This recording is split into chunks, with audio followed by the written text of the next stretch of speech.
I have been married to Andrew for 5 years, known by everyone as the perfect Mrs. Liu, always proper and graceful. I even earned the title of #1 perfect wife from a gossip magazine. Everyone envies me for marrying a good husband, but they have no idea what kind of role I actually play in this marriage. For 5 years, he remained distant and indifferent, and slowly, my passion for chasing him faded away. I know I was never that person in his heart, the one he could never let go of, so I asked for a divorce and moved out. But a week later, he cornered me at the door of my new home. Divorce? He looked at me, his eyes red. Alicia, say that again? Chapter 1. This afternoon, Secretary Lee sent me a message. Madam, Mr. Liu has a business dinner tonight and will be home around 10:30. I stared at my phone for a while before replying. All right. Thank you. 10:30. He would have already eaten by then. I only needed to fill the bathtub and put his fresh clothes in the bathroom.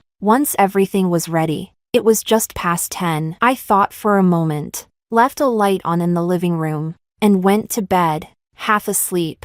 I heard the door open, water ran in the bathroom, and as I drifted off, the mattress beside me suddenly sank. Warmth pressed against my cool back. I turned my head drowsily, and his lips found mine precisely. Why are you sleeping so early? He whispered hotly in my ear. Just tired, I murmured, trying to push him away, but he wouldn't budge. Forget it. After he was satisfied, it was late into the night. He fell into a deep sleep, but I couldn't fall back asleep. I got up, poured myself a glass of red wine, and sat alone in the living room, staring at the wedding photo on the wall. When would be the right time to bring up the divorce? Chapter 2. I met Andrew in college. Back then, he was the perfect golden boy, great family, smart, handsome, flawless in every way. It was only natural that I developed feelings for him. I wasn't afraid of anything back then, and I was shameless. Unfortunately, after 2 semesters of chasing him and doing countless silly things, I still couldn't win his heart. I remember a snowy day when I had knitted a scarf for him and waited for him outside the boys' dorm, only to hear him say coldly, "Alicia, stop looking for me. I have someone I like." I refused to accept it at first, thinking it was just an excuse, until one day, I saw her, Margarita. I watched as he gently took off his coat and draped it over her, whispering softly to comfort her as she cried, tenderly stroking her hair, and then, he gently lifted her chin and kissed her. That was when I knew Andrew could be gentle, could worry and care deeply for someone. But that someone wasn't me. Word spread quickly around campus about Andrew and Margarita, the perfect golden boy, and the poor scholarship student, and Margarita became the subject of rumors and gossip. Andrew even managed to get the school forum shut down to protect her. Yet, such a passionate love didn't have a perfect ending. Andrew never told me why they broke up, but I heard it was because he wanted Margarita to marry him after graduation, and she refused. She said she didn't want to depend on a man and wanted to carve out her own path. Many people had seen them arguing on campus, fighting, making up, fighting again, until the day Margarita decided to return to her hometown to become a village teacher. That was when they broke up. Half a year later, Liu family and Su family had a joint project, and Andrew and I crossed paths again, working on the project. We became close once more. Looking back now, I probably took advantage of the situation. I was still as good to him as I had been years ago. I would remind him not to drink too much during business dinners, and I would make porridge and bring it to his office. 3 months later, on a snowy night, he saw me shivering in the cold outside his company building. He suddenly walked over and asked, "Alicia, do you really like me that much?" I looked at him blankly and nodded. Yes, I had always liked him. He smiled. Then, "Do you want to marry me?" Chapter 3. When we first got married, I was filled with enthusiasm for this marriage. In fact, for most of the past 5 years, I was always enthusiastic about it, because I loved him. I even naively believed that the reason he proposed to me was because he loved me too. So even though he rarely replied to my messages, even though I had to learn about his schedule through his secretary, even though we had no intimate interactions besides the routine aspects of married life, my unwavering love for him never wavered. I knew he was busy. so I never made trouble for him, even when I was sick. I went to the hospital alone, until one day, I accidentally found a box containing documents that revealed he had been anonymously donating to a rural primary school for years. The principal of that rural primary school, to thank the anonymous donor, would handwrite a letter every year expressing her gratitude and have it delivered through an intermediary organization. Those letters were neatly arranged in the box, without a single crease, and the principal of that rural primary school was Margarita. Chapter 4. The next morning, I was in the kitchen making breakfast when Andrew suddenly walked up behind me. I was startled and turned to look at him. "Are you having breakfast at home today?" He nodded.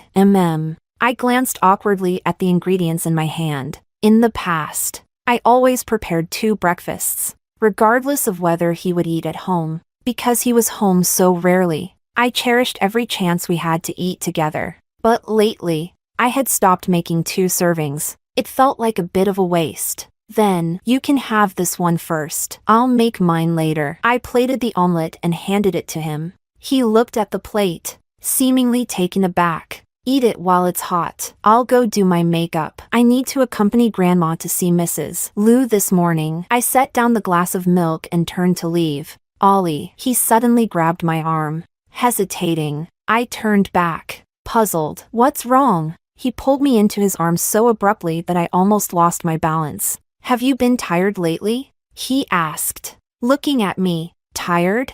Yes, I was tired. Thinking about the divorce had worn me out. "I don't have much going on tonight. Old Lee mentioned there's a new Michelin restaurant near the office, serving Cantonese cuisine that you like. Want to go together?" I was stunned and confirmed. "You have time tonight?" He nodded. "How long?" He smiled, brushing my earlobe. "A lot." "A lot?" I suddenly felt happy. "Really?" He smiled. "Of course." "Great. I'll come to the office tonight to meet you." I jumped off him, feeling much lighter. He had time. Wonderful. It meant that tonight I could finally talk about the divorce. Chapter 5. However, that evening, I still didn't get to see Andrew. He broke his promise. At 5 in the afternoon, just as I was about to leave, I received a message from Secretary Lee. Andrew had something come up and couldn't make it to dinner. This had happened countless times over the past 5 years, so I was used to it. I changed out of my clothes and prepared dinner for one. After eating, I sat by the window, watching as the sky gradually darkened. I picked up my phone and idly scrolled through short videos. And then, in a trending local video, I saw Andrew. He wasn't alone. Margarita was there too. They sat across from each other, with the background showing the cafe on the first floor of Andrew's company. The video seemed to have been taken by one of Andrew's employees, who excitedly narrated, "Look at the perks of working at our company. You can run into our big boss and the famous educator Principal Lin having coffee together after work. Principal Lin looks even better in person than on TV. I really want to ask her for an autograph." The video was posted 5 minutes ago. The comments were full of compliments. "Handsome boss and beautiful teacher, such a lovely sight. I'm so jealous of the person who took this. Girl, is your company hiring?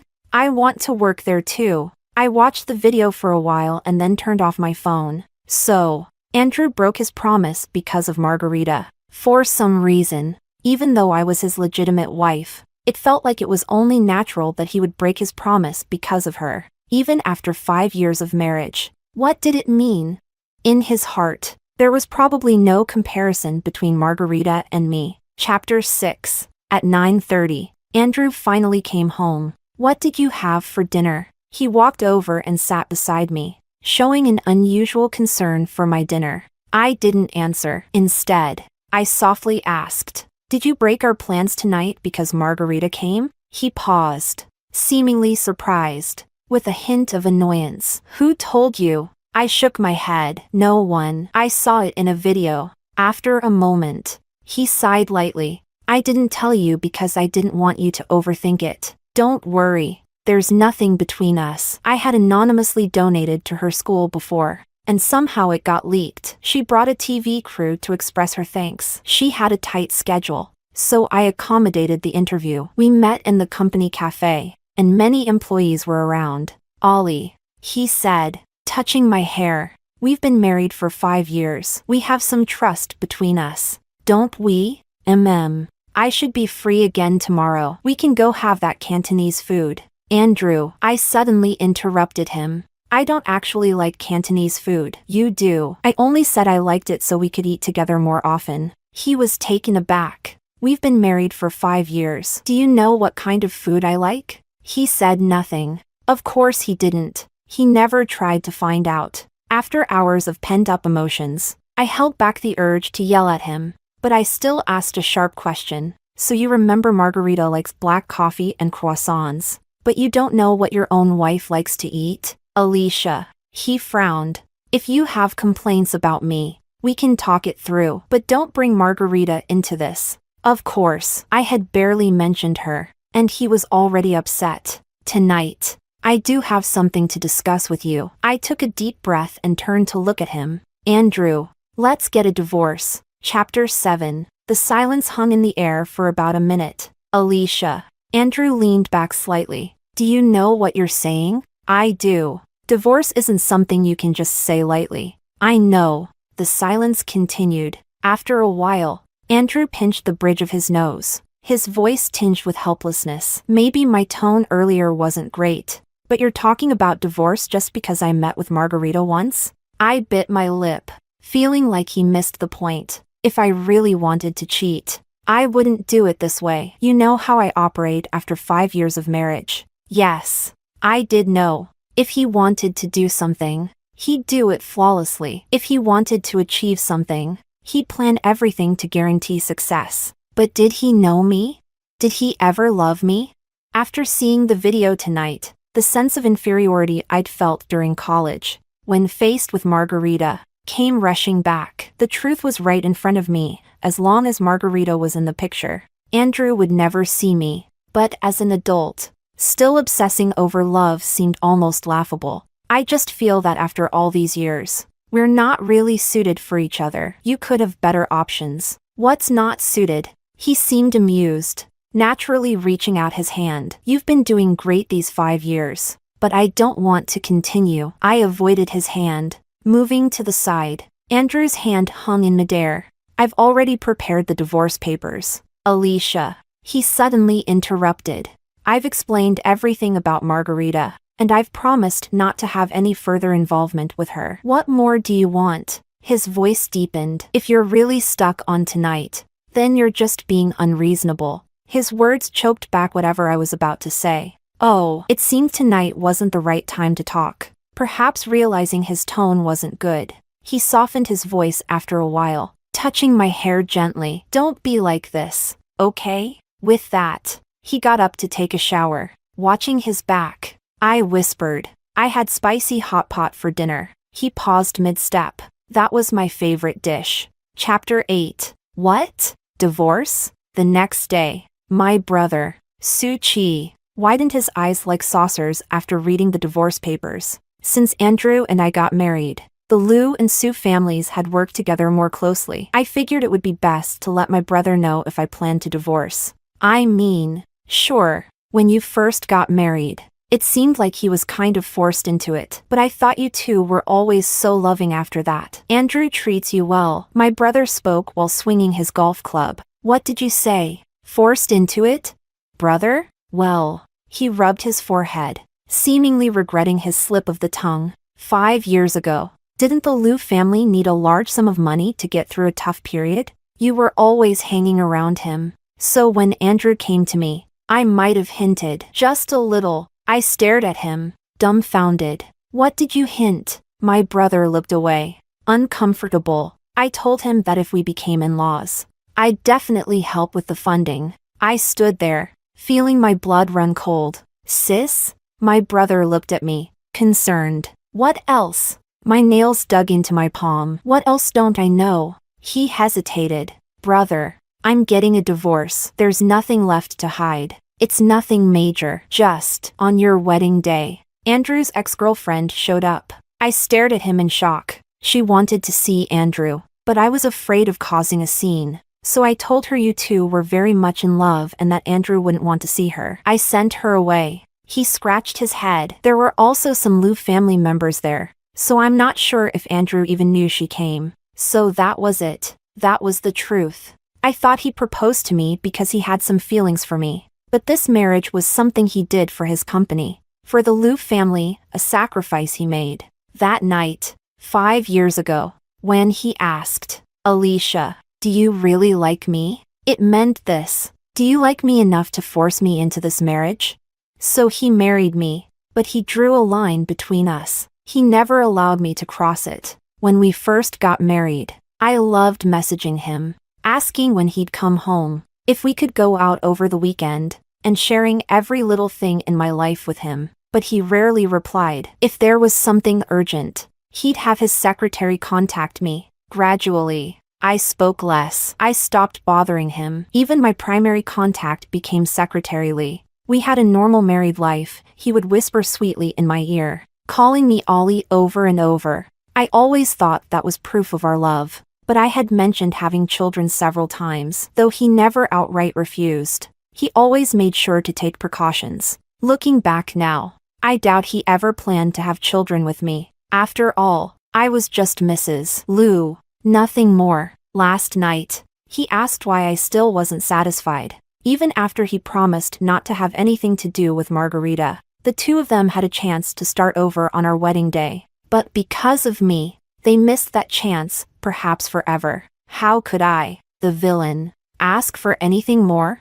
But when I fell in love with him, it wasn't supposed to be like this. When he was with Margarita, I envied her, but I never wanted to be a third party, let alone break them up. I loved him, and I wanted what was best for him. Yet he chose to punish me, for 5 long years. Chapter 9. I walked aimlessly through the streets, and before I knew it, I found myself outside Andrew's office building. The divorce papers were still in my bag. I decided to send a message to Secretary Lee, telling him I was at the office to see Andrew. I wanted a divorce. I didn't want to drag it out any longer. As I walked into the lobby, I saw Margarita. She was smiling and speaking with the receptionist. When she heard my footsteps, she turned and saw me. She looked thinner than in the video, slightly tanned, and though she wore a simple jacket and jeans, she exuded confidence, maturity, and composure. Long time no see. She nodded at me. We went to the cafe on the first floor together. I didn't expect to find croissants and black coffee that taste just like the ones from our college cafe here. It brings back memories. She smiled. College days were wonderful. She began telling me about her experiences over the past few years. She truly was impressive. After returning to her hometown to work as a rural teacher, she helped many children who were out of school. The school was now on the right track, and she had become well known. You're amazing, I said sincerely. She smiled. People only see the glamorous side. Back then, I struggled a lot. She took a sip of her coffee. Actually, I came to see Andrew on your wedding day. My hand holding the cup instantly went cold. Back then, I was arrogant because I knew I was loved. I recklessly made the decision to break up with him, and it hurt him. But after I went back to become a rural teacher, I realized how big the gap was between idealism and reality. Many things were much harder than I imagined. I nearly gave up so many times. In my lowest moments, I wanted to give up everything and come back to him. But then I heard you two were getting married. I'm very sorry, I said. She looked startled. I didn't know you came that day. She looked down, saying nothing. I'm planning to divorce Andrew, I said. Meeting her eyes, Margarita's eyes widened. Don't joke about that, she said, suddenly smiling. Over the years, I've seen you often in the media. People always praise you as the perfect Mrs. Liu. I'm serious. Can I ask why? She said softly after a long moment. Why do you want a divorce? I shook my head. Why? Because I'm tired. I also want someone who loves me enough to let me be selfish just once. Chapter 10. Just then, a familiar voice called out from the entrance of the cafe, Ollie. Margarita and I both turned around. It was Andrew. He walked over quickly, pausing briefly when he saw Margarita, then frowned as he looked at me. Why did you suddenly come to the office? Seeing his expression, I immediately understood. He probably thought I had come specifically to cause trouble for Margarita today. Andrew. Margarita also stood up. I'm sorry for intruding again. I have a few education charity projects to discuss with you, the ones I mentioned before. Since I have some time today, I thought I'd come by. All right. I'll have my secretary take you upstairs. With that, Andrew called over Secretary Lee, who was standing by the door, and had him take Margarita away. I thought he would follow them, but to my surprise, he remained in place, looking at me. I was puzzled. Was he planning to send Margarita away just to settle accounts with me in public? This favoritism, it was too obvious, too out of place. Left with no choice, I decided to explain first. Andrew, it's not what you think. Are you feeling unwell? I was stunned, not quite understanding. He had already stepped closer and taken my hand. You look so pale, and your hands are freezing. Chapter 11. Several Lu employees walked by, sneaking glances and whispering to each other. Suddenly, I realized why he was acting so out of character. Andrew and I rarely appeared together in public, especially in informal settings like this. He was probably worried I might confront Margarita, so he sent her away and put on a show of affection in front of the staff to prevent any rumors that could harm her reputation. I didn't mind, since we were getting a divorce anyway. Helping him and Margarita put on an act didn't bother me. Besides, if he was in a good mood, maybe the divorce would go more smoothly. Thinking this, I looked up and gave him a polite smile. I'm fine. Don't worry. You have business to discuss with Principal Lin, so go ahead. I'll leave now. With that, I pulled my hand away, picked up my bag, and prepared to leave. But he stopped me, frowning. Where are you going? I paused. He pulled me closer and suddenly pressed his hand to my forehead. You have a slight fever. I'll take you to the hospital. Chapter 12. Andrew pulled me into the car, leaving me feeling a bit exasperated. I thought he was just using this as an excuse to get me away from the office. But to my surprise, he actually drove me to the hospital. It's nothing serious. Her temperature is normal. It's just low blood sugar. How long has this been going on? The doctor asked Andrew. Andrew seemed momentarily taken aback. It's been a few years. I answered for myself. The family should pay more attention. Make sure she always has some sugar on hand, the doctor said while writing in the medical record. Low blood sugar can be serious. It can cause not only palpitations and fatigue but also, in severe cases, lead to unconsciousness. Andrew nodded. Okay, it's really nothing, doctor, I added, feeling like this was being blown out of proportion. I always carry candy and snacks with me. After the checkup, I wanted to leave quickly, but Andrew kept pestering the doctor, asking for more information. He seemed oddly interested in low blood sugar all of a sudden. On the way out of the hospital and to the parking lot, Andrew held my hand tightly the entire time. After all the fuss, I actually started to feel a bit dizzy. Once we got into the car, I took out a grapefruit candy from my bag, unwrapped it, and popped it into my mouth. The air inside the car was stifling. I closed my eyes. I wasn't sure how long we drove until the car finally stopped. Are we there? I asked groggily. Red light. Oh. Silence filled the car for a moment before he suddenly asked softly, why didn't you ever tell me? I looked at him, confused. I didn't understand what he was asking. You've been unwell. It can't be the first time, he said, pulling over to the side of the road. Why didn't you tell me before? I did, I said quietly. What? He seemed stunned. When we first got married, there was a week when you came home late every night. On Friday, I had low blood sugar and was lying in bed. I texted you, asking if you could come back early and buy me some candy. I smiled. You didn't reply. You probably forgot, after all. I sent you so many messages back then. Forgetting is normal. And another time, you might remember this one, we were doing an interview for a magazine, and the reporter accidentally knocked over my bag on the couch, spilling all the candy and snacks on the floor. You weren't happy about that. After the interview, you specifically told me not to carry so much useless stuff in my bag. Why didn't I tell him? Because he never gave me the chance to act vulnerable around him, and I was always afraid that any little flaw of mine would become a reason for him to dislike me. He didn't like candy and snacks, so I kept them in the inner pocket of my bag, out of his sight. He didn't like weakness, so I tried my best to seem mature and independent. Ollie, he suddenly took my hand. I actually found a Sichuan restaurant. I wanted to take you there tonight. His hands seemed to tremble slightly. But since you're not feeling well, let's go somewhere lighter instead, okay? I shook my head. I want to go home and have some porridge. You don't need to stay. Go back to the office. Ollie, I have time tonight. He insisted.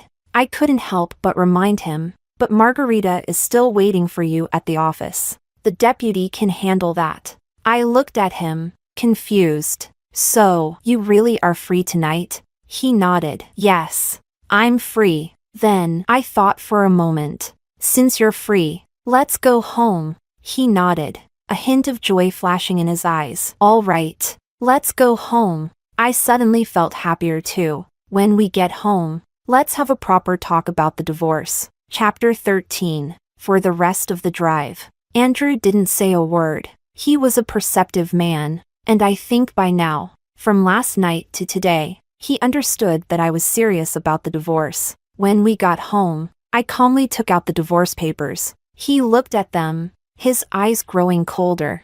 Who helped you draft this? Suchi? I paused for a moment. No one. I did it myself. I hesitated. I spent a month on it, trying to consider everything. The divorce won't affect you or the Liu family. I'll only take the dowry I brought with me when we got married. If there's anything else you'd like to add, we can discuss it. He suddenly let out a bitter laugh. A month? You've been thinking about divorce for a month? I know you're busy, so I wanted to prepare everything before talking to you. I paused again and added, this way, we can do it quickly, without wasting your time. I don't agree. He pushed the papers back to me. I froze. Which part do you disagree with? I flipped through the papers, feeling confused. Is it the clause about shares?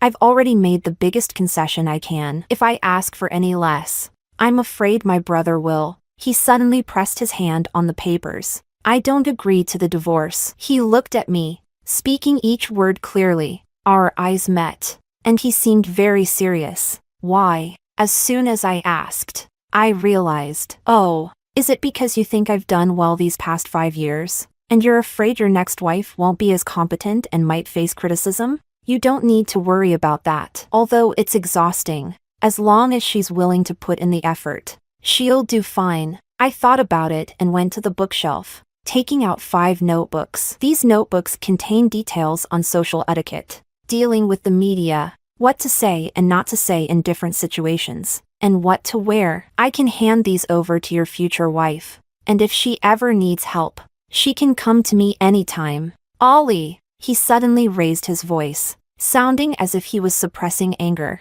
I looked at him, confused. What do you think of our marriage? What do you think of me? Am I just another job to you? I said nothing, turning my gaze to the window. How could it be just a job? It was because I valued our marriage so much that I worked so hard to be the perfect supportive wife. But now, what was the point of saying any of this? Ollie, he sighed, taking my hand from the table. You need to understand. This isn't a job. We're husband and wife. But apart from sharing a bed, there's nothing about us that feels like a real marriage. He paused.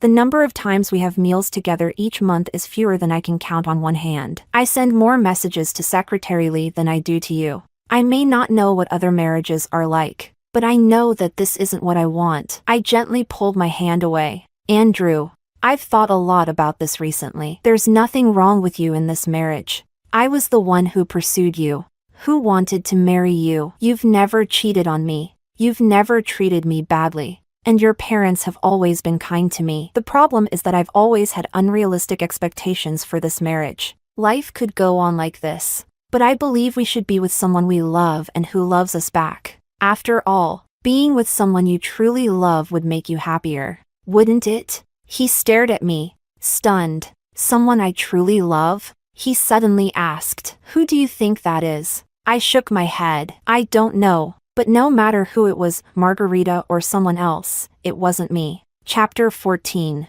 The next morning, I moved out of our house and returned to an apartment I had bought before getting married. The previous night, we had sat in silence for a few minutes before Andrew got up to take a call and then left the house. He didn't come back all night. He took the divorce papers with him. I assumed that meant he agreed to the divorce. After all, it didn't cost him anything. The wedding ring on my left hand was the only gift Andrew had given me in 5 years. Before leaving, I took it off and left it on the bedside table. I had barely finished packing when my brother called. "What's going on? Why did Andrew call me first thing this morning to ask what kind of candy you like?" My brother's voice was full of exasperation. "Are you getting divorced or not?" I paused. "Yes."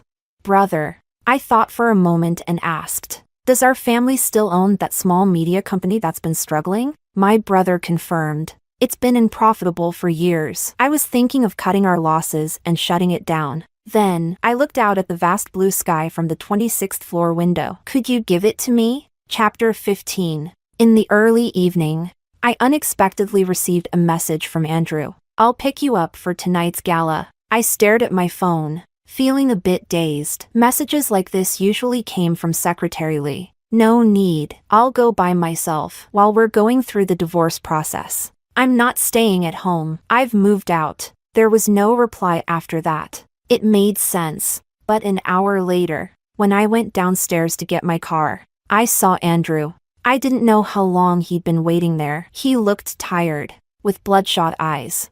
I'd never seen him so disheveled. "Why are you?" His eyes seemed to brighten at the sight of me. He walked over quickly and grabbed my hand, but then froze. "Where's your ring?" he asked. I took it off. "Why?" "We're getting divorced. I don't need it anymore." "Alicia!" His voice carried a restrained anger. "I haven't agreed to the divorce." I blinked at him in confusion. "You haven't agreed? You didn't say you disagreed last night. You even took the divorce papers." He looked at me for a long moment, then pulled me closer, seemingly helpless. "Not saying no means yes?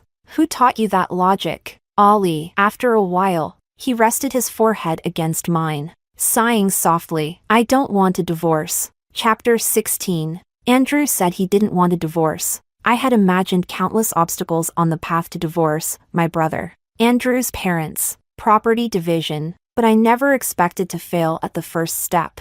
He didn't want to. I was almost frantic. "Why not? How could you not want this? Isn't this the best thing for both of us?" He frowned, about to speak, but a car horn interrupted us. His car was blocking someone's way. With no choice, I got into his car, and we headed to the gala together. But as soon as I sat in the passenger seat, I realized something was off. The usually spotless back seat was piled with bags, pink ones. He had always hated anything flashy. Even the house was decorated in a cold, minimal style, so seeing these bags felt out of place, even to me. "I bought the candy you like," he said softly as he drove. "There's also some in the glove compartment. From now on, if you feel unwell or just want something sweet, you don't have to hide it from me," he added. "I've put it around the house too." Andrew. I also found 2 good Sichuan and Hunan chefs. "Whatever you feel like eating, whether it's spicy or sweet, I'll eat it with you. I'll even learn how to cook it. I'll try to come home earlier from now on, to have dinner with you. On weekends, whatever you want to do, movies, amusement parks, I'll go with you. You don't have to force yourself to attend social events if you don't want to. If what bothers you is margarita, I can explain. Over the years, the company has been doing charity work in education, but I didn't choose the schools. The office made those decisions after evaluating the options. It was just a coincidence that Margarita's school was chosen. I only found out recently. The letters of thanks were always handled by the office. I hadn't seen them until a few days before you did. My father heard about them, so I asked the office to organize them to bring to him over the weekend. The croissants and black coffee. He sighed. One of the cafe employees used to work at the university cafe. When he lost his job, I offered him one here. Margarita used to work at the university cafe too, so he remembered her and her preferences. Maybe my attitude that night led you to misunderstand, but I really think of her as just someone from the past, someone who has nothing to do with us. Someone who doesn't matter. Andrew. Ollie. He interrupted, pulling the car over. "Don't rush to reject me. Hear me out. I thought about it all night last night. I haven't done well in this marriage, but I can change. People who realize their mistakes and correct them deserve another chance, don't they?" Chapter 17. I was still in a daze by the time I arrived at the venue. After politely greeting the other ladies, I wanted to catch my breath and headed to the balcony. To my surprise, I ran into a familiar face there. Duncan, my childhood friend. I walked over. Well, isn't it the famous Mrs. Liu? He raised an eyebrow and smiled when he saw me. Long time no see. His mouth was as irritating as ever. How are you? I asked, knowing he was the illegitimate child of the Tang family and had gotten into trouble last year for fighting, making things difficult for him in the Tang household. Doing all right. He pulled out a cigarette and offered me one. Want one? I hesitated. Better not. Quit smoking. Huh? If someone catches me, I'll have to deal with a PR nightmare. TCH. Boring. He pointed to the thick woods beyond the balcony. If there's someone hiding there taking photos, I'll swallow the entire forest. Do you believe me? I couldn't help but laugh, feeling a bit of the stress lift. Fine. Give me one. That's more like it. Seeing you earlier, I almost thought you were depressed. I smiled. Still no job lately? He shrugged nonchalantly. Duncan, have you considered working at my little company? I knew he had a real talent for design. What's this? Mrs. Liu is stepping out into the working world herself now. He raised an eyebrow. Too tired to argue with him, I picked up my phone and sent him the company info. The company is still getting back on its feet, so the salary isn't great, but I really hope you'll consider joining. Got it. He scratched his ear but suddenly looked past me toward the doorway. I turned around and saw Andrew. My first instinct was to quickly stub out the cigarette. Andrew didn't smoke, and he disliked the smell. He came over, frowned at Duncan, then looked at me. Why are you smoking? It's not good for your health, he said softly. Duncan glanced between the two of us. You didn't know she smokes? Duncan suddenly spoke up. She started 5 years ago. Andrew froze. Buddy. Duncan stepped forward with a smirk, patting Andrew on the shoulder. You've been married for 5 years, right? Don't tell me I know your wife better than you do. Chapter 18. Duncan left, and I was alone with an obviously upset Andrew. Listen, I sighed. Don't misunderstand. I didn't mean to hide it from you. It's just that when we first got married, I had to deal with all those society ladies and the media. Sometimes the pressure was so much I couldn't sleep. So when I was home alone, I smoked a little. The more I explained, the worse his expression became. I thought for a moment and added, Duncan and I checked earlier. No one's hiding, so you don't need to worry about any PR issues. You think I'm worried about someone taking pictures of you smoking? He said abruptly. I froze. Aren't you? He sighed. Ollie, have I disappointed you that much?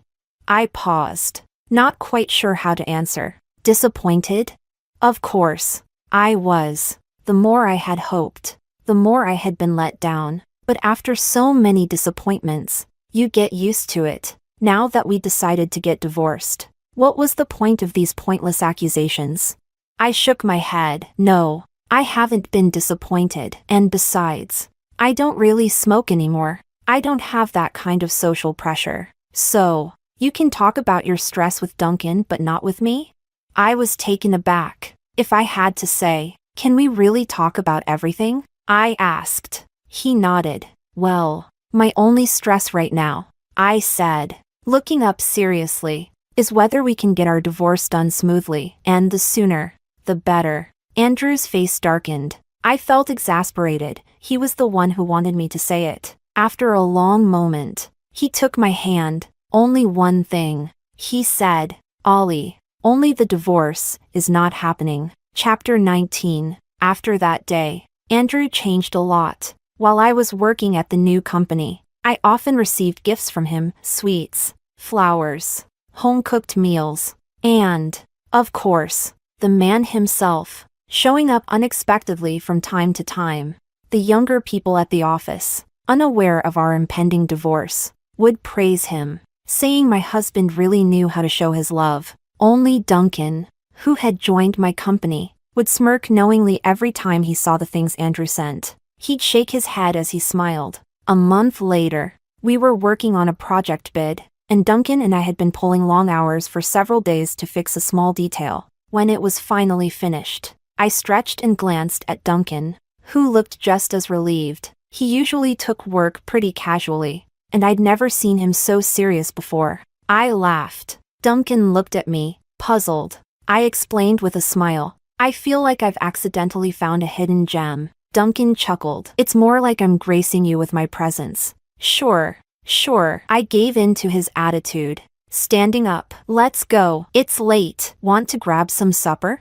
Sounds good. But isn't someone supposed to pick you up today? He paused, looking toward the door. See, I knew it. I turned to look. Andrew was standing at the entrance. Duncan lazily packed his things, waved at me, and said, I'm off. Don't forget you owe me supper. I nodded. I know. After Duncan left, it was just Andrew and me in the office. He walked over silently, holding a thermos. Have you eaten? He asked softly. I have, I replied. A brief silence. Andrew, I think. Before I could finish, he suddenly pulled me into his arms. He hugged me tightly. Andrew? I stiffened instinctively. What's wrong?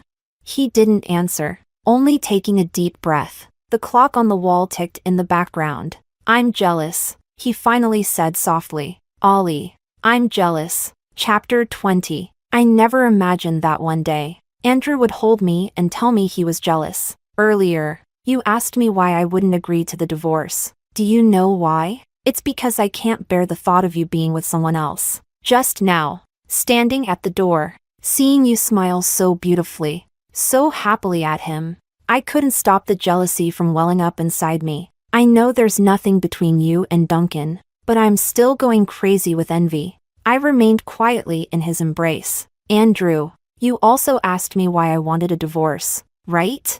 He stiffened. I've been Mrs. Lou for 5 years, with my whole world revolving around my husband. But when I look back, I realize I lost myself in the process. Andrew, I don't want to be Mrs. Lou anymore. I want to be Alicia again. I want to live for myself. I gently pushed him away. It's been 5 years. Can we part on good terms?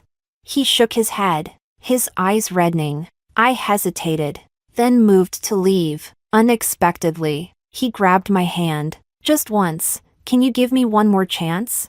His hand was so warm. All right, I said softly. If by the end of the year you step down as CEO of Lou Corporation, we won't divorce. He froze. What? That's my only condition. He hesitated. Ollie, that's too harsh. I shook my head and tried to pull my hand away, but he wouldn't let go. That's the only condition. Nothing else will do. After a long pause, he finally released my hand. I understand, he said. Chapter 21. Step down? My brother was shocked for a moment, then burst into laughter, shaking his head. No way. If Andrew steps down, I'll give you my head to use as a football. I know. The situation with the Lou family was complicated. The old master of the Lou family had 2 sons, Andrew's uncle and Andrew's father. Unlike the rest of the Lou family, Andrew's father wasn't interested in business. He was an astrophysicist. Originally, the old master intended to pass the company to his elder son's family, but Andrew's 2 cousins were incompetent and caused some trouble 6 years ago. As a result, Andrew took over the company, but his cousins never accepted this, and over the years, they caused plenty of chaos in the company, always eyeing the CEO position. Andrew didn't grow up in the family estate and wasn't as close to the old master as his cousins were. Now that the old master was getting older, his judgment wasn't always clear. Andrew's parents, both scientists, couldn't offer him much help in securing his position in the Lou family. I knew better than anyone how hard Andrew had worked over the past 5 years to stabilize his position. So, he would never step down. And I was right. After I made that request, Andrew didn't contact me again. 3 months passed in the blink of an eye. I threw myself into my work, and the company finally started showing signs of improvement. Duncan and the other employees were encouraged, and I could see how much Duncan had changed over this period as well. On December 31st, the company held a small year-end party. We had dinner and sang together. My brother also attended. Everyone was in high spirits, my brother especially, singing and dancing like crazy. completely abandoning his usual image. At around 11 p.m., as we left the karaoke bar, it began to snow. Some of the rowdier ones immediately started a snowball fight. Across the street, a large screen on the mall was broadcasting a TV show. My brother was rambling behind me, and as a snowflake landed on my eyelash, I rubbed my eyes. When I looked again, I saw Andrew on the screen. He was as handsome as ever, being interviewed by reporters. Mr. Liu, can you tell us the reason behind your sudden resignation as CEO of Liu Corporation? Andrew smiled calmly. No special reason. I just want to take a break, to spend time with my wife. Chapter 22. I stood there, staring at the screen. Turning around, I saw my brother's shocked face. When our eyes met, he raised his right hand and quietly rubbed his neck. Just then, my phone rang. Hello? Where are you? The voice on the other end was as gentle as ever. City Center, by the clock tower. I'll be there in half an hour. Andrew, Ollie, you need to keep your promise. His voice was firm, more than ever before. Wait for me. Chapter 23. At 11:45 p.m., I saw Andrew at the clock tower. He walked through the snow, snowflakes landing on his shoulders and hair, making him look almost dreamlike. Was this really necessary? We stood facing each other. I kept my head down and spoke softly. You resigned. What if you can't go back? He shook his head and smiled easily. If I can't go back, then I can't go back. I looked away. 5 years of hard work, and you're just throwing it all away. Such a reckless move. He smiled, his eyes crinkling at the corners. So, you are worried about me, aren't you? He took a step closer. So, I still have a chance, right?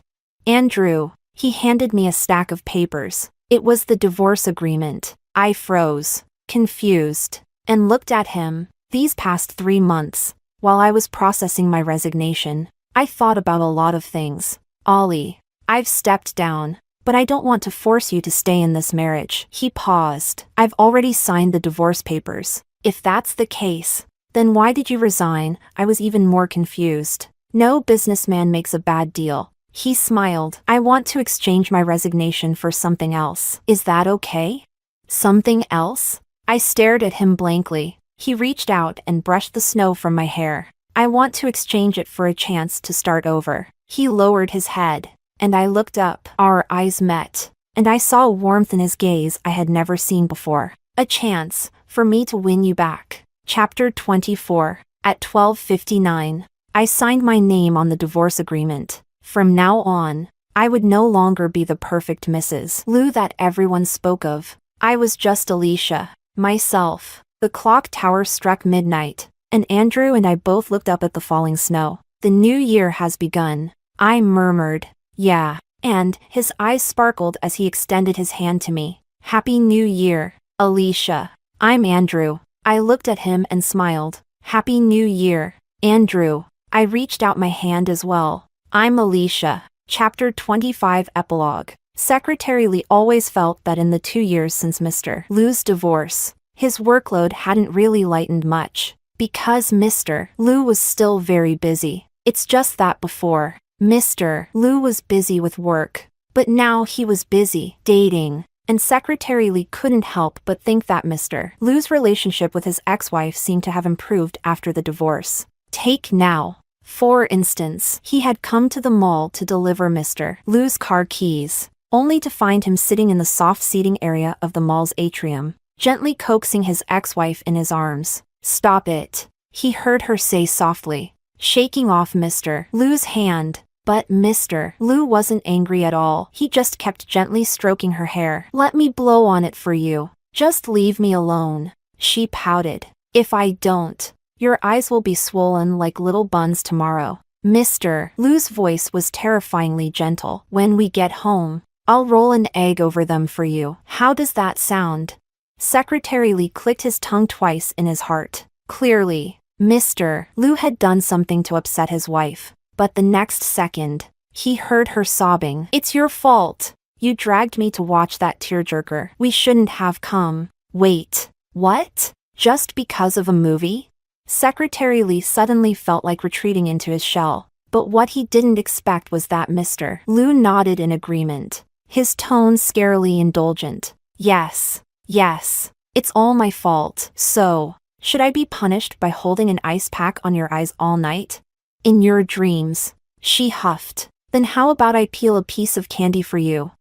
Secretary Li felt that if he kept watching this PDA, he'd have the urge to poke out his own eyes. He quietly retreated 5 meters away. After all, the old Mr. Liu and Mrs. Liu weren't like this. During their 5 years of marriage, Mr. Liu rarely spoke, and Mrs. Liu was always calm and composed. To outsiders, they seemed like the perfect couple, but Secretary Li knew better. Their relationship hadn't been that close. Even he, as an outsider, could sense that something was off in their marriage. He'd once heard that Mr. Liu had a girlfriend in college, but when that woman left him to pursue her dreams just as he was taking over the family business and needed someone the most, it deeply hurt him. After that, it seemed Mr. Liu became wary of giving his heart to anyone again, even to his wonderful wife. Still, Secretary Li believed that Mr. Liu did care for her. Back then, Mr. Liu would often pause in the middle of working and ask, "What's my wife's schedule today?"